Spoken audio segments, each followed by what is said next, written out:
Alors aujourd'hui, je vais vous parler de conseils, mais pas de n'importe quel conseil, de conseils qui peuvent nuire en fait à votre swing.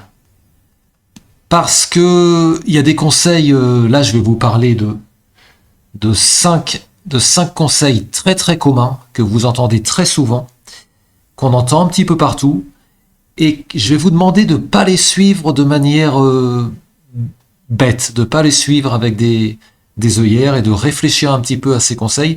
J'espère vous donner par là des pistes de réflexion, parce que tout n'est pas adapté à votre niveau et tout n'est pas adapté à votre corps.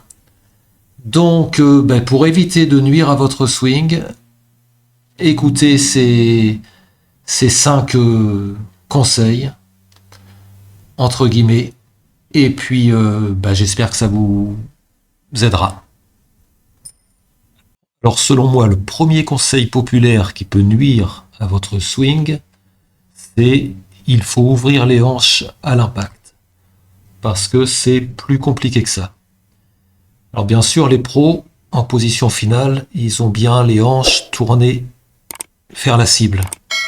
Les hanches sont bien tournées vers la cible. Mais ce qu'on oublie de dire, c'est qu'il y a un processus.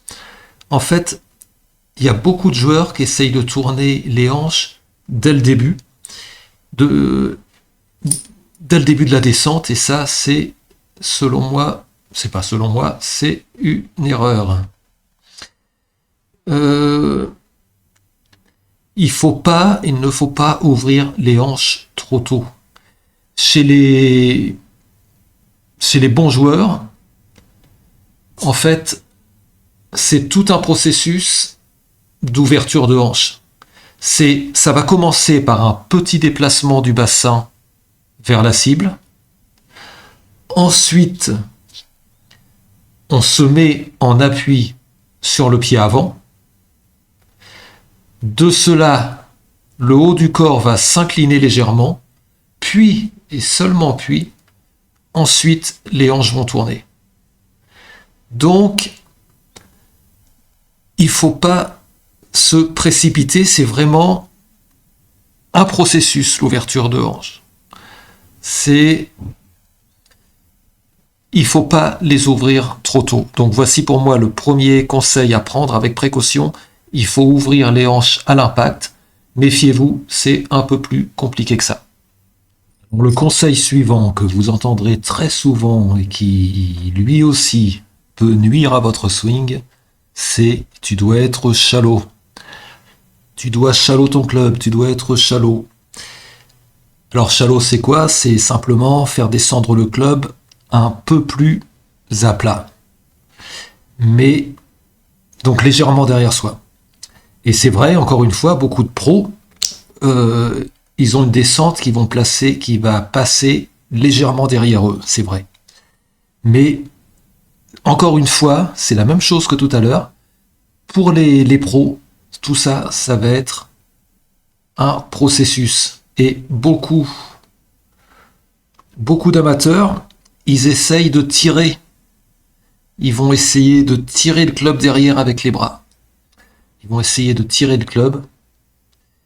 Et ça, c'est là où ça va se compliquer. Parce que ce qui va se passer, c'est que il y aura une perte de contrôle du mouvement. On ne sait plus où le club va. Vous risquez également des douleurs, parce que c'est une position qui va créer des tensions, surtout dans le bas du dos ou même à la hanche. Il y aura un problème également de déséquilibre,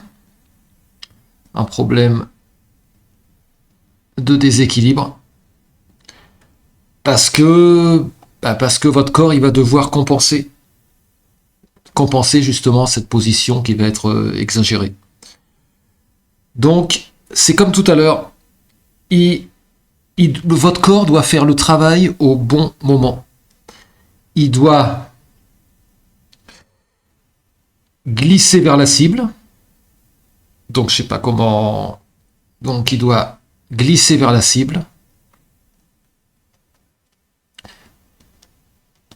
glisser vers la cible. Ensuite, l'épaule droite descend. L'épaule droite descend. Et ensuite seulement tourner.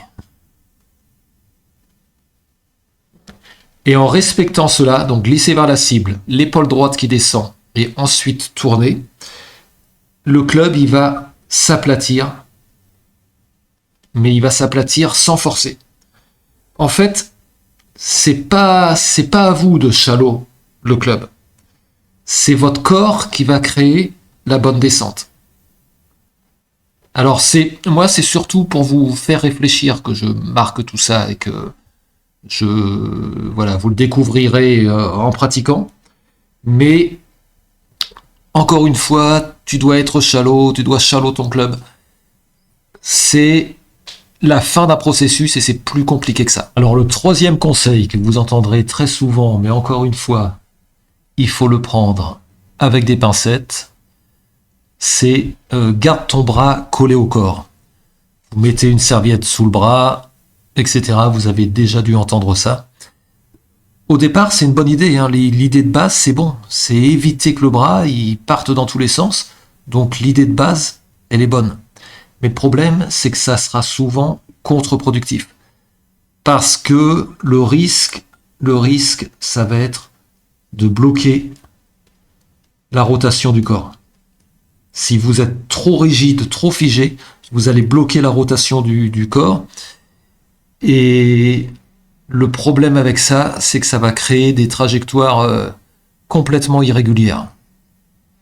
Donc, un contact, un léger contact avec l'aisselle, oui. Un contact, oui. Mais votre bras ne doit pas être coincé. Vous voyez la nuance?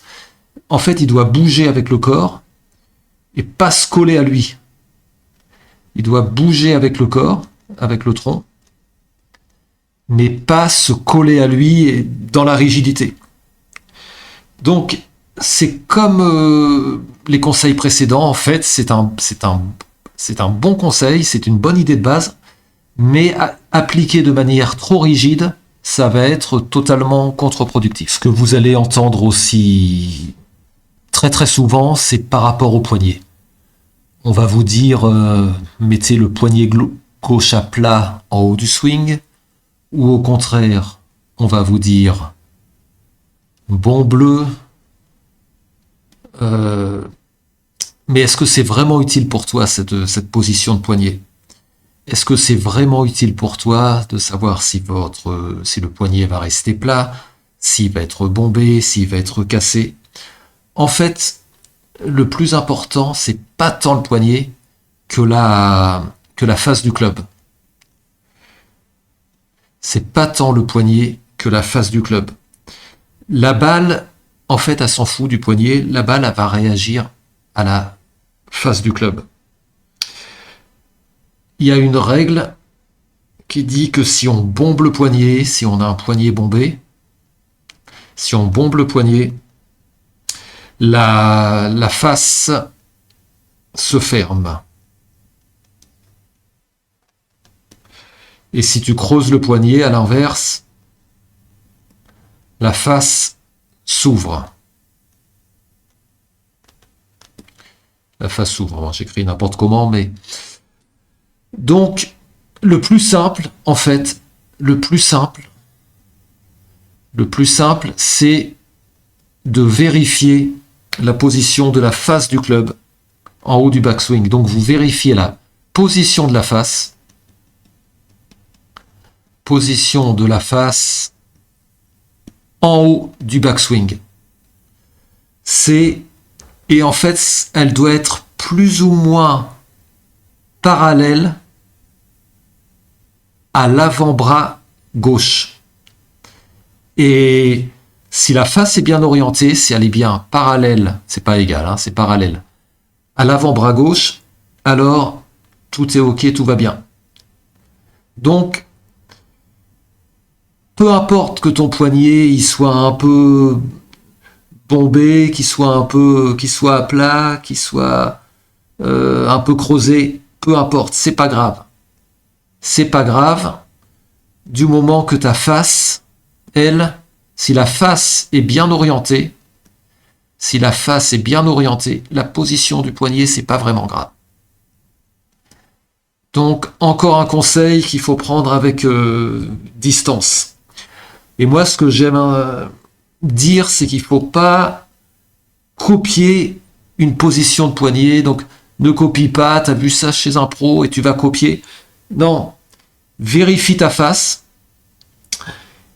et adapte ta position de poignet à ton swing et à ton grip. Alors le dernier point, le dernier conseil que vous entendrez très souvent, c'est il faut garder le lag jusqu'à l'impact.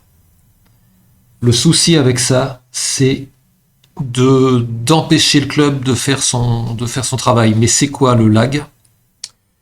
Le lag, c'est l'angle entre le bras gauche et le manche, angle bras gauche et manche, angle bras gauche et manche durant la descente. Il faut savoir que chez les bons joueurs, cet angle, il sera encore présent au début de la descente, puis il va se relâcher juste avant l'impact. Donc c'est chez les bons joueurs, c'est accumuler et relâcher.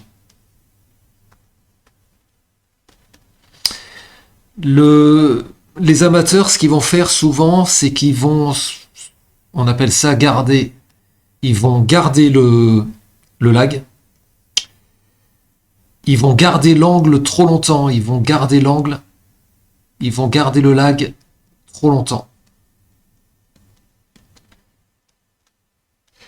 Et le problème avec ça, c'est que la face, elle va pas tourner. Le club, il va pas passer devant les mains. Et la balle, elle va partir sans puissance.